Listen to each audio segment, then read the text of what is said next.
George Fitzgerald, welcome to the World of Martial Arts TV. Thank you so much for the interview time, and we'd love to talk to you about your martial arts journey. So, George, first of all, how did you get into martial arts? What inspired you to get into martial arts? Thanks, Andy. Thanks for this. People laugh when I tell them the real reason. The real reason, from the age of 4, I've been a Batman nut. And I used to see Batman in the comics doing this weird stuff called karate, jiu-jitsu. So that was my earliest exposure to it. Plus, I was brought up on Elvis Presley and things like that. I used to see Elvis doing this strange karate moves. Yeah. So that was my real introduction to it. Then, of course, with the kung fu, and my dad had me boxing from about the age of 7. But in 1973, that famous year, I was 11, started seeing all the magazines, Kung Fu Monthly. Bruce Lee, who's Bruce Lee? What's it? I start reading, I thought, wow, what is all this? And then, of course, the Kung Fu series was on telly with David Curry, and I thought, wow, look at this. And then at about the age of 12 or so, my father brought me to what they used to call the late night cinemas. And it was what they call an X movie. I was far too young to get in, but he said, we walked in, and it was to see Fist of Fury. That was my first Bruce Lee movie, first real martial. It changed my life forever. I come out of there, and I just want to be like everyone. I want to be like Bruce Lee. I want to be able to, excuse me, kick everyone's butt, you know.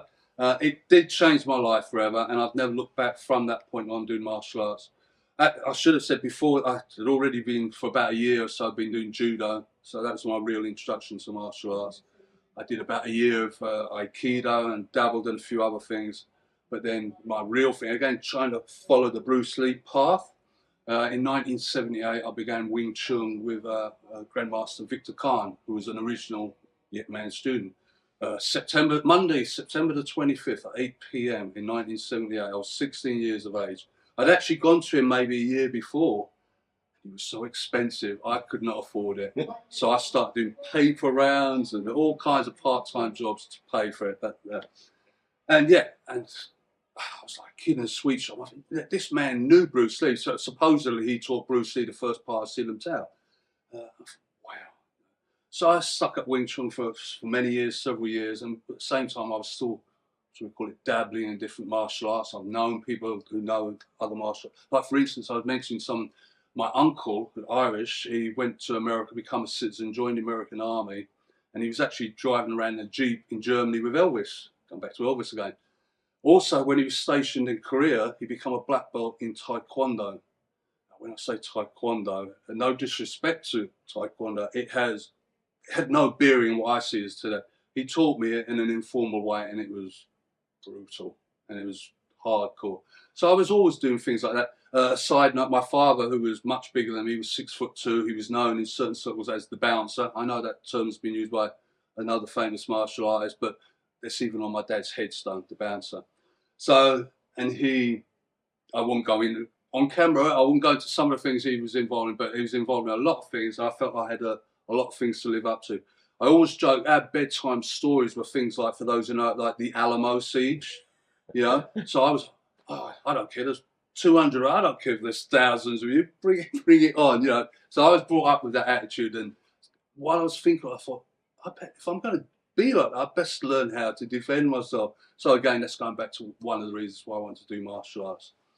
And in no particular order, I kept following my dream, training where I could, doing what I could.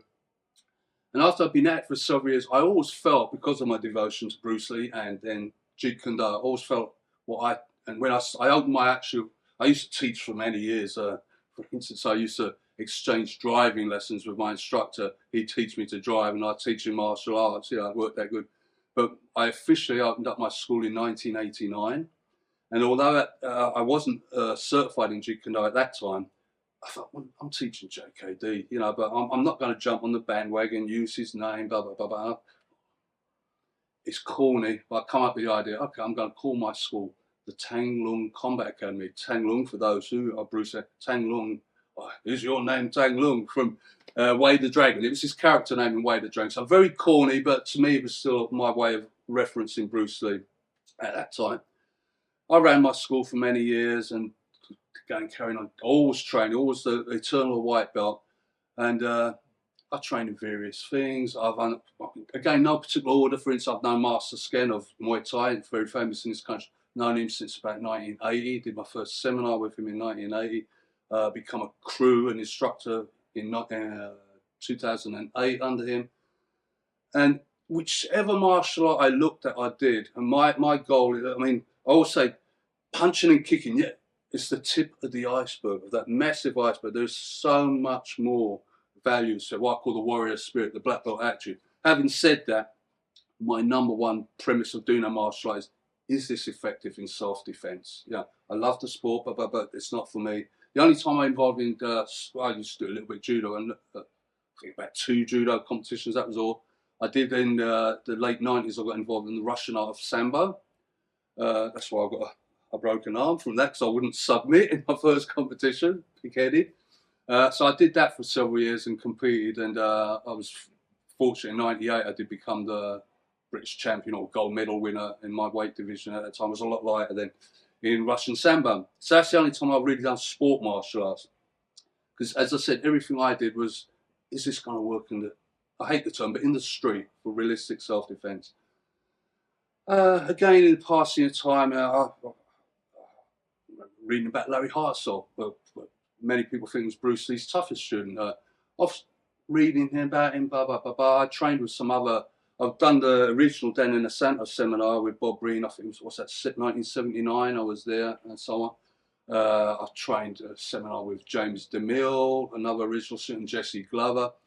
But then I was reading about Larry. Obviously, I always read about Larry Hartsell, and I thought, why don't I ask him to come to my school? I don't know why I'd never thought of it before. And this was 2004. Sent him an email. He answered almost immediately. Which was, what? You know, cut a long story short, he came in 2004. He did 2 seminars at my school. He came twice that year. And then in 2005, the famous Black Belt magazine in America, they were running their very first festival of martial arts over in Los Angeles. With just anyone and everyone was there. And I was so surprised and honoured that Larry Hartsell sent me a message saying he's doing a seminar and he wanted me to come over to be his seminar assistant. I thought, wow, you know, okay.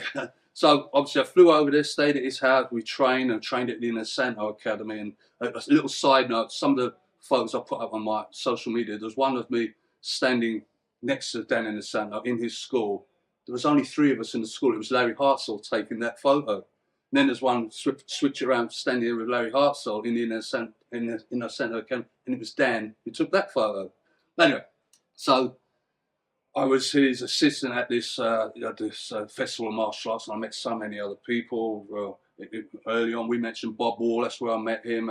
Larry introduced me to Richard Bastillo, who later became my instructor when, sadly, Larry passed.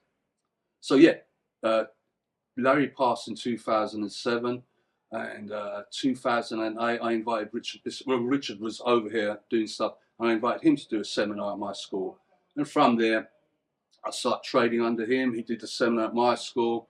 I flew over to Los Angeles to his annual conference. Again, I introduced such legends. I mean, and Richard was such a supreme guy, not just martial art. For instance, a mix-up with the flights. My flight was delayed with what happened. I got to Los Angeles, my luggage didn't. And my flight was supposed to sometime in the afternoon, didn't get till quite late at night. I thought, oh, now what do I do? No one's going to be at the airport. Get out, no luggage. There's Richard and his late wife waiting for me, you know, and this was about midnight, you know.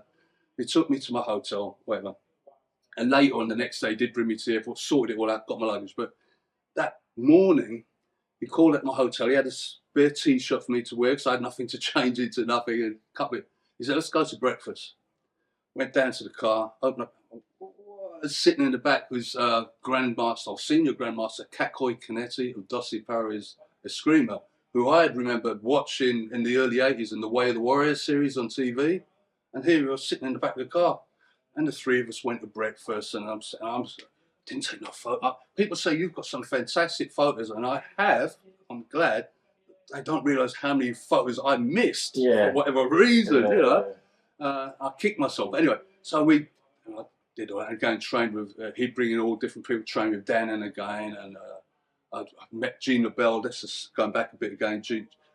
Shortly, Gina Bell, out of all the famous martial artists I met, once I met him in 2005, he was the only one who actually sent me a Christmas card every year until the last couple of years when he was in bad health. Great guy, but anyway, that's another side note. But so I went in 2008 to Richard's IMB Academy, went back there in 2009, obviously training with him and various other great people from JKD world and outside. I had Burton Richardson, he's a great guy from JKD, and various other people, and I loved it.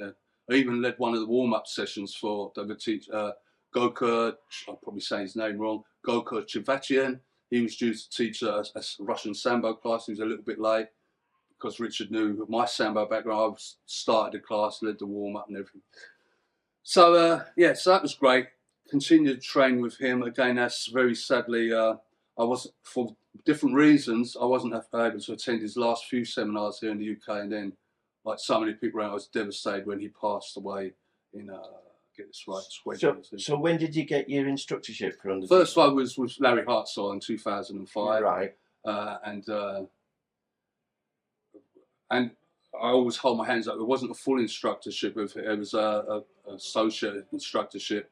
Since his passing, his wife, she did send, and I don't know if this is true, said Larry wanted you to be a full instructor. She sent me the certificate and everything. And obviously I didn't say no to it. You know, I was on it. But when Larry was alive, no, it was the associate instructorship. And okay.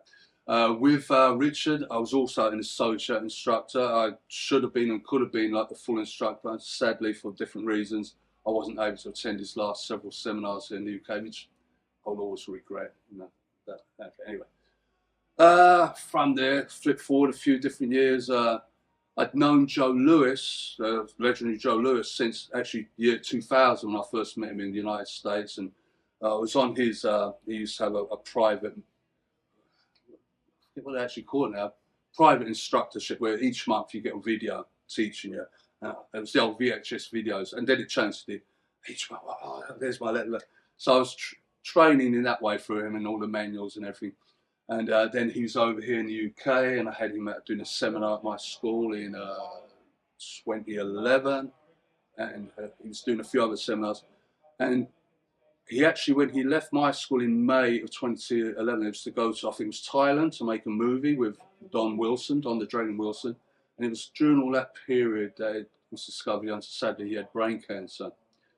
So as that was all developing, he had an annual conference every year over in Florida, and for years I kept saying, yeah, I'll go to it, and whatever I didn't. And I thought, I've got to go to it. Just got to go, because I didn't want to be thinking morbidly. I thought he's got brain cancer now. So I went over to that in 2011, and that was mind-blowing, because we all know all the names of martial artists out there and their skill. There, apart from the names like Bill Wallace was there, Joe Louis and various other people, there was people whose names we will never know. Their skill level was so fantastic. I thought I trained hard, but you know, I'm going to have to go back there and really start hammering away again. I'm just going to stop you there. Tell us a bit about your relationship with Joe Louis, and did he, you know, because there was a lot of controversy between, you know, we know he worked with Bruce Lee, and we know he was. You know, he was a kind of a. I interviewed Joe, so I know what he can be like. And say no more. Straight in your face kind of guy. Yeah. Lovely person. But said it as it was. Exactly. Yeah. So, what is your opinion, and how did you feel about what he might have said or might not have said about him and Bruce? Great question. I'm so glad you asked. First of all, just when I first saw Joe in year 2000, he's sitting at a table selling all his videos, and I was over in Florida with my two young kids at the time, and I went, oh, there's Joe Louis over there. I'm a little kid. Joe Louis. And I walked over to him to introduce himself, and he had, for those who knew him, his knuckles were as big as my fist, each knuckle. And he had his fist on, and he just looked up at me. And I just, from my experience, if you want to call it street fighting, whatever, the way he was weighing me up, and I thought, whoa, I hope he likes me. For whatever reason, we clicked and went from there. Going back to your question, right? So I spent a lot of time with him. He was in my home and so on, restaurants, just the two of us, driving my car for long distance, whatever. And at first I was a bit, should I approach this subject? But I asked him, because from what I gather from reading about Joe and seeing in various YouTube videos, there's times when he loved him, there's times when he hated him. Talking to Joe, it was more a case of, again, no disrespect to any of the JKD community, which I'm part of. It was more the JKD community he didn't like, and the way that others would. He believed that virtually no one out there was teaching Bruce's stuff. And you got a lot of people saying, "What's JKD?" And some people, that's just a philosophy, which I disagree with, and so on and so on. He said, no one out there's teaching what he did. You know, that's one thing. So it's more the others that turn.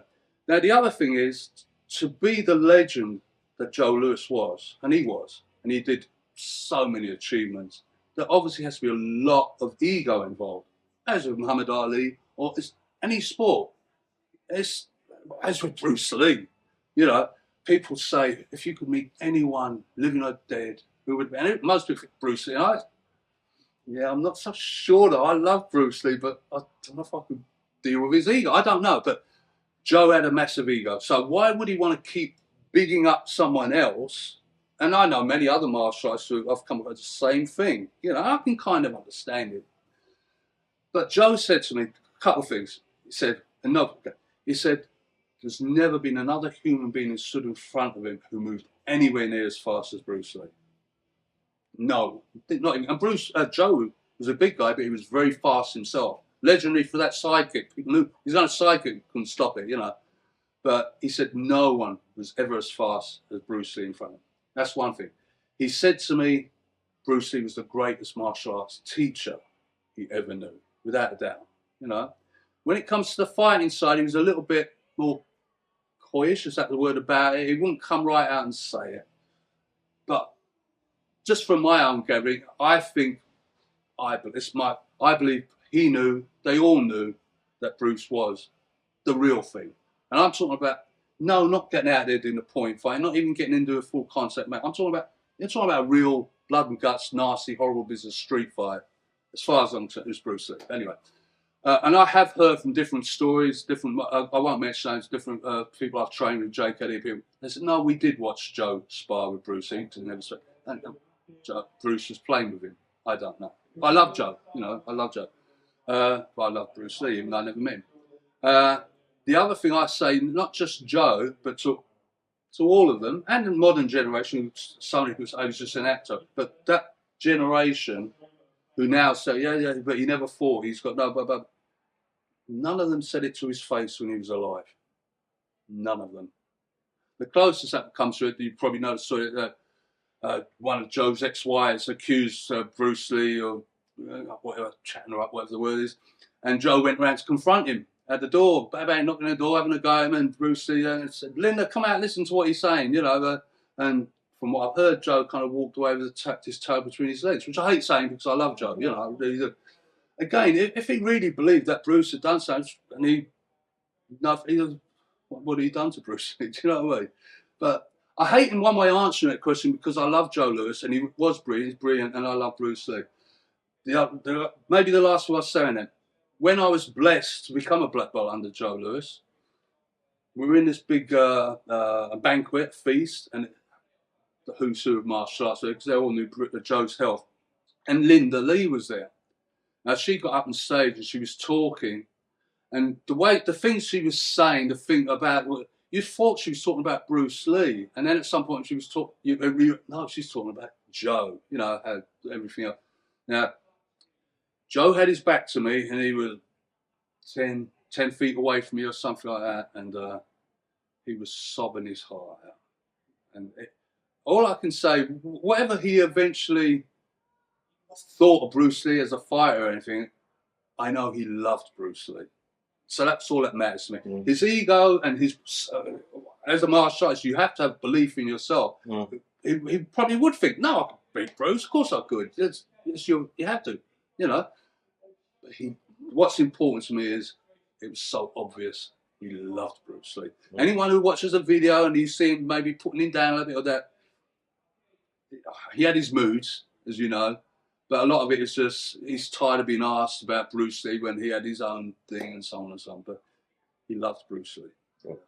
So George, where are you at now with your martial arts now? You've been coming to these UK martial arts shows for some time now. Yeah. So what draws you to them, and what's keeping you going in the martial arts now? Coming to the shows, I mean, meet so many great people. No, seriously, you meet great people. When I say old friends, we're not talking about age because we're youngsters, you know, but old friends and new friends. And of course, with this still to me new age of social media, it's really nice when I'm standing there and someone comes up to me. And I'm sometimes bad with names, you know, and they say I'm such a Facebook friend. So lovely to meet you in person. So all of that's lovely. The social side of it, the training side of it is for a couple of years I was teaching seminars, and last year then I was partnering up with my good friend Sean Boland, and this year I was demoted to his assistant. And I loved it. I just love, if I get any opportunity to talk to people about martial arts, or to obviously share techniques, or to watch other people's techniques. Now with martial arts, I call myself the eternal white belt, and I always, modesty is meant to be one of the things of martial arts. I always hate saying this, but I've got, it's on my, whatever people can say, I've got 16 black belts or equivalent rank. For instance, with Muay Thai, there's no black belts, but equivalent rank. Now, the only reason I say that is not because I'm one of the belt hunters, it's just because I love martial arts. And for instance, people say to me, well, why do you do all these different arts? You can't be a jack of all trades, a master of none. Well, no, that's JKD, which is not to pile on lots of things. I don't mean it in that way, but it's to be open. But to me, I always said, no, I'm not trying to be a jack of all trades. I'm trying to be a master of one trade. To me, that trade is called martial arts, not particular segments or families of martial arts. Yeah, I never want, although I started Wing Chun in '78, never want to be the best Wing Chun man in the world, the best Muay Thai man in the world. I just want to be the best martial artist I can be for me, so that then anyone I teach can help them to be the best martial artist they can be. Now to do that, I'll be 62 this year. I know I've got to train in some ways harder than before, you know, to try and keep anything there. And I still train several hours a day, maybe 5 days a week instead of 6 and so on. And I just love it. And I like setting challenges for myself. Now, I've done all the arts that I really want to do for the practicality, and some of them I definitely, you know, if I do get higher grade, and fine, but I want to keep training. Like talk to Master Sken this weekend, I keep saying, I want to go back and do more training with you. You know, whether there's raids, that doesn't matter, but to just train with him, get the rust out of the system, and there's new techniques, great. But then through some of my American colleagues, through Joe Lewis, and now through Bill Wallace. By the way, Bill Wallace, a friend of mine, this was in 6 years ago, a friend of mine was going to, I've known Bill for years, through Joe Lewis and everything, and but a friend of mine over here in the UK was going to do a black belt test with Bill, and I went along to accompany him. You know, we got to a seminar, Bill, and we were very, very late, you know, and Bill was quite annoyed. Oh, and I went in first, so my friend, he said, you go, thanks, yes. And he said, get changed. Really? Get changed, come out. And we start doing the warming up, and it just quickly dawned, oh my God, he's testing me. And I've never claimed to be a kicker as such, as, you know, I said I was in boxing before everything else. Yeah. Oh my God, you know, anyway, did his tests. Hardest thing I ever did. He used his left leg, I used my right leg. It was dropping off at the end. You know, somehow I scraped through that. But it also opened me up to, all right, it's not really my thing, but it's a great workout, it's great skills, and I still work on it. And then through that association, one of my best friends in America, a guy called Kenny Herrera, he's one of the, I don't know the exact, but I think he's one of maybe a dozen people throughout the world who's a black belt directly under Joe Lewis, Bill Wallace, and Chuck Norris. He's actually been voted one of Chuck Norris' top instructors a few times. And they've been talking to me for a few years, oh, you should go for that as well. No disrespect, Chuck Norris, that's not my thing, like, you know. I met Chuck last year, as we were saying, at the Comic-Con, and certain things shifted in my mind. I always thought he never gave enough respect to Bruce Lee or whatever, but he was such a nice guy. And what with chatting to him and to his wife and to my friend Kenny, and I thought, all right, it's not my kind of thing. There's a lot of traditional stuff in it. So what? It's knowledge. It's another challenge. So actually had a private lesson in this room yesterday, showing me some of the basics, and I've kind of set my challenge now. Okay, next year, because he does a conference every year in July in Las Vegas. So my goal now is to hopefully go to Las Vegas next year and test for black belt under Chuck Norris. Wow. Yeah. And if I pass, you know, because it's not my thing, but I will work on it. Obviously, I will. You know, work hard on it. Then a bit of ego stepping in there. That will make me one of the few people in the world, three: Joe, Bill, and Chuck. Yeah. So, you know. Winding it up. Yes. 50 years on. 51. No, 50 years on. Sorry. This year. Right. We lost Bruce Lee. Of course, yeah. In 1973, we didn't get to really go in 1974, which is where it hit England. Yeah. You said you were influenced by Bruce, though you'd started martial arts before that. What do you think that keeps Bruce's image alive? What part of his legacy keeps him going? And, you know, everybody you speak to, especially now, their sort of introduction to martial arts or their drive to do martial arts has been Bruce. What do you think that was there that Bruce gave to us that has kept it going all these years? That's such a difficult question to answer, because I can't remember exactly what I thought after seeing Bruce Lee in Fist of Fury when I was 12 years of age. I just know the feeling. I knew I'm 12-year-old, and before that, my goal was to be a professional magician. I was always doing magic shows and everything. You know, that was it. You know, I'm going to be a professional magician. I come out of that cinema, and all I really remember, that's my path in life, to be Bruce Lee. So I can't explain how he made me feel like that. I just know he made me feel like that, as have so many other people. Yeah. Now, I must admit, it does make me both angry and sad that I see so much on the social media, the more modern age. Oh, he was just an actor. He was just an actor. Oh my God, you guys have got no idea. Putting aside whatever they think or anyone thinks of his physical abilities, just bear in mind his influence.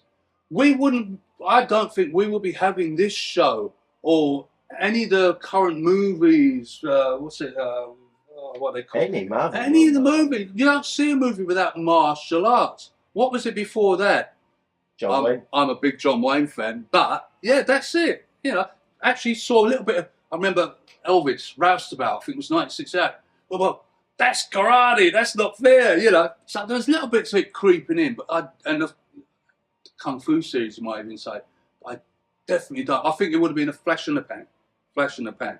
But boom, look, how many years later, like I said, 50 years later, 51 years later, and sadly, I don't think his image or his whatever is as strong, in the sense that, like I said, a lot of people say, oh, he was just an actor, you know. But they still know the name, if nothing else, who doesn't know the name of Bruce Lee? Yeah. You know, and where's the joke? So you think you're Bruce Lee? Yeah. Yeah. His name's, there's statues, as it's Serbia, we all know in Hong Kong, but different places around the world where he's honoured with statues and things. Yeah. So I know people personally, I know people who've never in their life done martial arts, but they're crazy about Bruce Lee. And I can't understand why they aren't trained, but they're crazy about Bruce Lee.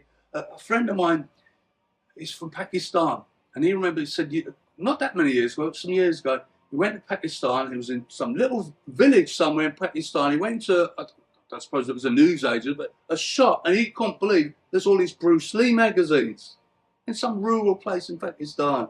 And I'm sure you find similar stories anywhere in the world. So I can't put down why. I mean, you can talk about not just the martial arts skill. It wasn't just the martial arts skill. The charisma coming out of his ear hole.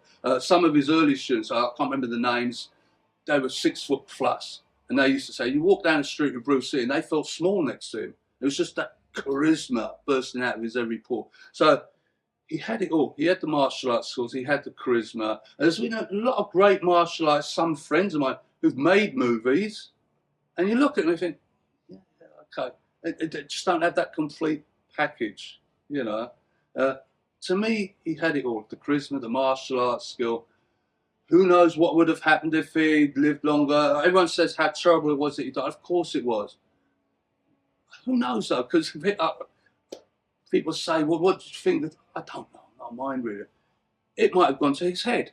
He might have, who knows? It's sad he left us at the right time for us. Maybe not, obviously not for his family, not for him, but for us, sort of at his best, the most dynamic. You know, probably wouldn't have got too much better, maybe would, you know, but bang, look, even now I'm kind of getting all animated. I'm thinking, oh, it's just that. That's why I can't actually put my finger on what it is. Just that it just makes me feel like, you know, I go, well, let's get up and train now. Let's, you know.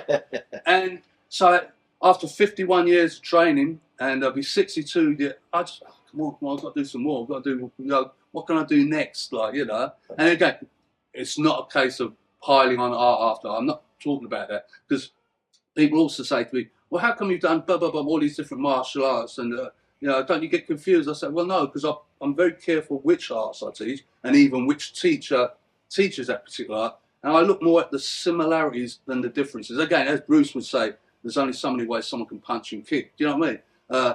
If you're talking about grappling arts, the same throws I learned in Russian Sambo and in Judo, and I put in Japanese Jiu-Jitsu, because everyone says BJJ that, and JKD grappling, like with that, same throws, different names, you know, and that's similar with lots of things. Obviously, there's differences, but I've always looked at what's the same. And then you have that little matrix, boom, boom, boom, boom, boom, right, and that works. You know? And that's down to Bruce Lee. So that's the Bruce Lee influence. That's why I said right from the young kid, when I knew nothing, I still felt I'm a Bruce Lee student. George Fitzgerald, thank you so much for your time. Thank you very much. Thank you very much.